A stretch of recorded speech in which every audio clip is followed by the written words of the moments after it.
सी video lectures में आपका स्वागत है। दोस्तों, इस लेक्चर में हम data types, variables, keywords, identifiers and constants के बारे में पढ़ेंगे। तो चलो शुरू करते हैं।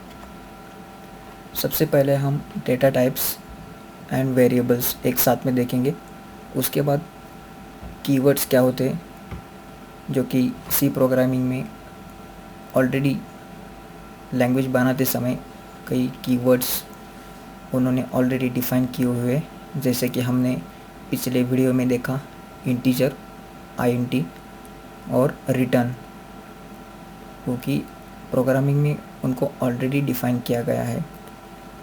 उसके बाद आइडेंटिफायर्स क्या होते हैं, हम किसे आइडेंटिफायर कहते हैं, और कॉन्स्टेंट्स वैल्यू क्या होते हैं उसे हम देखेंगे।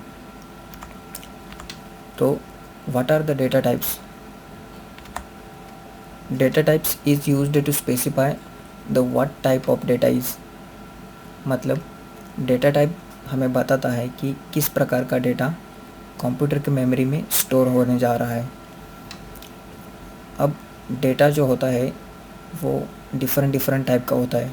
मान लो कि कई कैरेक्टर का डेटा हो सकता है, इंटीजर का हो सकता है, फ्लोटिंग का हो सकता है, यानी कि डेसिमल पॉइंट्स का हो सकता है। ऐसे डिफरेंट डेटा हो सकता है, तो उसे स्टोर कराने के लिए हमें डेटा टाइप की ज़रूरत होती है। Data is collection of facts, जैसे कि बताया हमने कि डेटा जो होता है वो collection of facts, figures, numbers. For accepting data variables are required. अब जो कि डेटा होता है, हमें अगर कैरेक्टर चाहिए, इंटीजर चाहिए, तो उन्हें स्टोर कराने के लिए हमें वेरिएबल्स को यूज़ करना पड़ता है। वो हम आगे के लेसन में हम पढ़ेंगे। तो सी लैंग्वेज में 3 टाइप के डेटा टाइप्स होते हैं, जो कि पहला है डिराइव्ड, दूसरा है फंडामेंटल और तीसरा होता है यूज़र डिफाइंड, जो कि हम आगे देखेंगे। और इनके अलावा हमारे 5 बेसिक डेटा टाइप्स है, जो कि integer, character, floating point, double floating point and valueless, यानी कि कोई वैल्यू नहीं। ऐसे 5 बेसिक डेटा टाइप्स हैं, उसे हम प्रोग्रामिंग में हर जगह यूज़ करते हैं। सो डेटा टाइप का classification derived, fundamental end user defined, ऐसे 3 डेटा टाइप्स होते हैं। जो कि डिराइव्ड डेटा टाइप है उसमें एरे, फंक्शन और पॉइंटर आते हैं। ये हम आगे की ट्यूटोरियल में देखेंगे, क्योंकि अभी हम सिर्फ फंडामेंटल, यानी कि फंडामेंटल में इंटीजर, फ्लोट, कैरेक्टर, डबल और वॉइड, ये डेटा टाइप हम फंडामेंटल में देखेंगे। और यूज़र डिफाइंड क्या होता है, तो यूज़र खुद का एक डेटा टाइप तैयार करता है। वो तैयार कराने के लिए हमें स्ट्रक्चर, यूनियन, इनम जैसे user defined data types use करते हैं। तो डेटा टाइप और उसके यूज़ के बारे में हम देखते हैं। फर्स्ट, जो कैरेक्टर डेटा टाइप है उसका बिट विड्थ 8 बिट होता है, यानी कि 2 बाइट्स। अगर कैरेक्टर का कोई डेटा टाइप हो तो उसे स्टोर करने के लिए उसे 2 बाइट्स मेमोरी लगती है। और वो जो कैरेक्टर डेटा टाइप है उसकी रेंज -128 टू +127 इतनी ही वैल्यू वो स्टोर करता है। इसे 8 बिट आस्की कैरेक्टर्स कहते हैं, यानी कि कोई भी हमारे अल्फ़ाबेट्स हो ABCD XYZ, उनको स्टोर कराने के लिए, यानी कि सिंगल अल्फ़ाबेट स्टोर कराने के लिए हमें कैरेक्टर यूज़ करते हैं। उसके बाद आता है इंटीजर होता है वो 16 बिट विड्थ का होता है, यानी कि कैरेक्टर से डबल। उसकी रेंज होती है -32,768 टू 32,767, यानी कि इतनी बड़ी वैल्यू वो इंटीजर डेटा टाइप स्टोर करता है। लेकिन ये कोई डेसिमल पॉइंट की वैल्यू नहीं लेता, जो कि नॉन डेसिमल पॉइंट की ही वैल्यू लेता है, जैसे कि 1 2 3 4 3 2 6 6 5 ऐसे। उसके बाद डेटा टाइप है फ्लोट, जो कि उसकी बीट विड्थ 32 है, यानी कि इंटीजर से भी डबल। उसकी range 3.4 e⁻38 two plus 3.4 e⁻38, इतनी फ्रैक्शनल वैल्यूज़ ये स्टोर कराता है।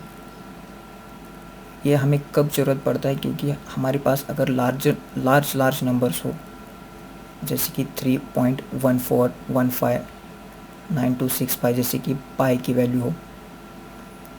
उसके बाद आता है डबल, कि सबसे बड़ा डेटा टाइप होता है बेसिक डेटा टाइप्स में से।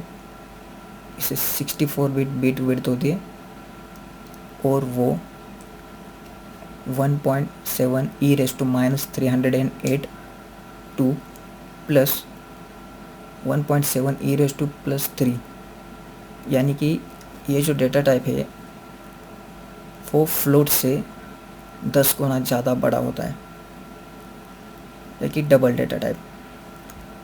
और जो पांचवा होता है वो वॉइड, उसका कोई बीट विड्थ नहीं होती, क्योंकि ये वैल्यूलेस होता है और उसे फंक्शन का रिटर्न टाइप जैसे इस्तेमाल किया जाता है। क्योंकि हमने पिछली बार वीडियो में देखा कि इंटीजर मेन लिखा था, यानी कि main function integer value return करेगा। अगर हम वॉइड मेन लिखेंगे तो वो मेन फंक्शन कोई वैल्यू रिटर्न नहीं करेगा, क्योंकि वैल्यूलेस है। अब ये फॉर्मेट स्पेसिफायर से अगर हमें इंटीजर वैल्यू प्रिंट करानी हो तो हमें डबल कोट में %d सिंबल या स्पेसिफायर लगाना पड़ेगा, तभी हम इंटीजर वैल्यू प्रिंट कर सकेंगे। अगर फ्लोट की करानी हो तो %f लगाना होगा, कैरेक्टर हो तो %c, डबल हो तो %ld और स्ट्रिंग हो तो %s। ये था हमारे डेटा टाइप्स के बारे में। अब हम वेरिएबल्स के बारे में देखेंगे। What are variables? तो variables is considered as name given at location in memory, यानी कि अगर हमें कोई वेरिएबल डिक्लेयर कराना हो तो हम कैसे करते हैं, तो मेमोरी में कोई स्पेस होता है तो उस स्पेस को हम नाम देते, उसे हम वेरिएबल कहते हैं। जो कि हम कोई भी वेरिएबल डिक्लेयर कराते हैं तो वो ऑटोमेटिकली कंप्यूटर की मेमोरी में अपना नाम उस मेमोरी को दे देता है, यानी कि उस वेरिएबल्स में हम वैल्यू स्टोर करने के लिए इस्तेमाल करते हैं। डेटा टाइप से डिक्लेयर कराने के लिए होता है, लेकिन वेरिएबल्स वो एक्चुअल वैल्यू स्टोर कराने के लिए यूज़ किया जाते हैं। अब वेरिएबल्स की वैल्यू चेंज हो सकती है। Variables value can be exchanged. मान लो अगर मैंने कई वेरिएबल को 10 वैल्यू दे दी, तो उसी वेरिएबल को मुझे बाद में अगर 20 देनी हो तो हम उसे वैल्यू दे सकते हैं, यानी उसकी वैल्यू चेंज कर सकते हैं या उसकी वैल्यू दूसरे वेरिएबल को असाइन कर सकते हैं। So variable values can be exchanged. Any time you want to refer this variables, call it by its name. अगर आपको वो वेरिएबल यूज़ कराना है तो सिंपली उसके नाम से उसे कॉल करो। वो हम देखेंगे कि उसे कैसे कराना है। अगर हमें वेरिएबल यूज़ कराना है तो उस मेमोरी लोकेशन को जो नाम दिया है हमने, उसके नाम से उसे यूज़ करना पड़ेगा। अब यह है बेसिक सिंटैक्स। वेरिएबल्स कैसे डिक्लेयर करते हैं? पहले डेटा टाइप, जो कि हमने प्रीवियस देखा कि 5 डेटा टाइप्स, उनमें से पहले जो 4 होते हैं इंटीजर, कैरेक्टर, फ्लोट, डबल, उनमें से कोई एक डेटा टाइप। अगर हमें इंटीजर चाहिए तो इंटीजर, स्पेस, वेरिएबल नेम, यानी कि हमारा कोई भी नाम से आप वेरिएबल को नाम दे सकते हैं। जैसे कि ABCD फर्स्ट वैल्यू वगैरह, और उसके बाद इक्वल टू वैल्यू और सेमीकोलन। ये जो वैल्यू होती है वो कोई भी आप इंटीजर, फ्लोट, कैरेक्टर जैसी वैल्यू, और उसके बाद ये स्टेटमेंट है इसलिए हमें सेमीकोलन लगाना पड़ेगा। अगर आप मल्टीपल वेरिएबल डिक्लेयर करना चाहते तो data type space variable 1 comma variable 2 comma up to any number of variables, जितने चाहिए उतने की वेरिएबल हैं, उसके बाद सेमीकोलन। अगर आप चाहते हो तो अगर मल्टीपल वेरिएबल हो तो हम directly variable 1 is equal to value comma variable 2 is equal to value, variable n is equal to value, इस तरह से भी हम कर सकते हैं। अब हम एक्चुअल कैसे वेरिएबल्स डिक्लेयर कराना है और उसे यूज़ कराना है हम देखेंगे। पिछली वीडियो में हमने प्रिंटफ स्टेटमेंट का इस्तेमाल देखा कि कैसे हमारा फर्स्ट प्रोग्राम प्रिंट कराना। अब इसमें देखेंगे कि डेटा टाइप और वेरिएबल्स। अब डेटा टाइप जो कि इंटीजर है, हम पहले देखेंगे इंटीजर स्पेस, जो कि हमारे वेरिएबल डिक्लेरेशन का सिंटैक्स है, इंटीजर स्पेस वेरिएबल नेम कोई भी, मैं फर्स्ट दे देता हूँ, और स्पेस देकर इज इक्वल टू कोई भी हमारी वैल्यू हो 100, उसके बाद सेमीकोलन। ये था वेरिएबल डिक्लेरेशन का सिंटैक्स। अब हमें अगर ये फर्स्ट वैल्यू प्रिंट करानी हो तो हमें उसे नाम से कॉल करना पड़ेगा, यानी कि फर्स्ट जो मेमोरी लोकेशन पे हमने नाम दिया उसे कॉल करना पड़ेगा।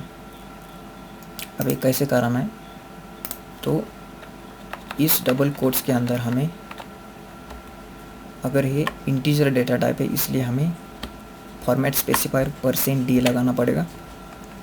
उसके बाद डबल कोट ख़त्म होने के बाद यहाँ पे हमें कॉमा देकर उस वेरिएबल का नाम, यानी कि फर्स्ट को हमें प्रिंट कराना है। ठीक है, तो इस फर्स्ट वेरिएबल को हमने कॉल किया। अब इसे कंपाइल कीजिए, कंपाइल एंड रन। तो जैसे कि हमने देखा, जो फर्स्ट मेमोरी को हमने जो नाम दिया था फर्स्ट, उसमें हमने 100 वैल्यू रखी थी, वो 100 वैल्यू हमने प्रिंट करा दी। अगर आप चाहिए तो यहाँ पे कोई भी ना स्ट्रिंग को नाम दे सकते, जो कि डबल कोट्स में है, my integer value is equal to, जो कि ये प्रिंट होने के बाद %d पर, यानी कि फर्स्ट वैल्यू वहाँ पे प्रिंट हो जाएगी। Go to execute, compile and run. देखा हमने my integer value is equal to 100 जैसे प्रिंट हो गया। अब हम देखते हैं कि अगर कैरेक्टर हो तो उसे कैसे प्रिंट कराना है। Simply data type variable declare कराने का सिंटैक्स, डेटा टाइप कैरेक्टर, उसके बाद सेकंड इज इक्वल टू। अब हम कैरेक्टर इस्तेमाल कर रहे हैं इसलिए कैरेक्टर एक सिंगल कैरेक्टर होता है, जो कि हमने यहाँ पे देखा ये डबल कोट्स में, यानी कि ये स्ट्रिंग है, स्ट्रिंग डबल कोट्स में लिखे जाते हैं, और जो कैरेक्टर होता है वो सिंगल कोट में लिखा जाता है, एस, उसके बाद सेमीकोलन। अब अगर हमें इसे प्रिंट कराना हो तो सिंपली printf, यहाँ पे double quotes my character value is equal to, अब इसका format specifier %c comma second, और स्टेटमेंट ख़त्म होने के बाद सेमीकोलन। उसे एग्जीक्यूट करें, कंपाइल एंड रन। अब हमने देखा कि my character value is equal to s, कि सिंगल कैरेक्टर हमने प्रिंट करा। सेम हम फ्लोट और डबल के लिए देखते हैं। Float third is equal to 3.1415, double fourth is equal to 33.12, जो कि फ्लोट से लार्जर वैल्यू हमने रखी।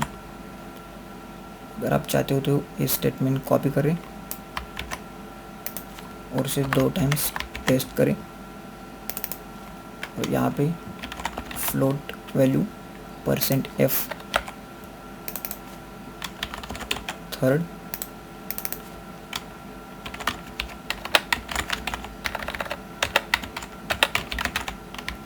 डबल वैल्यू %ld फोर्थ से कंपाइल एंड रन। जैसे कि हमने देखे सारे के सारे वैल्यूज प्रिंट हो चुके हैं।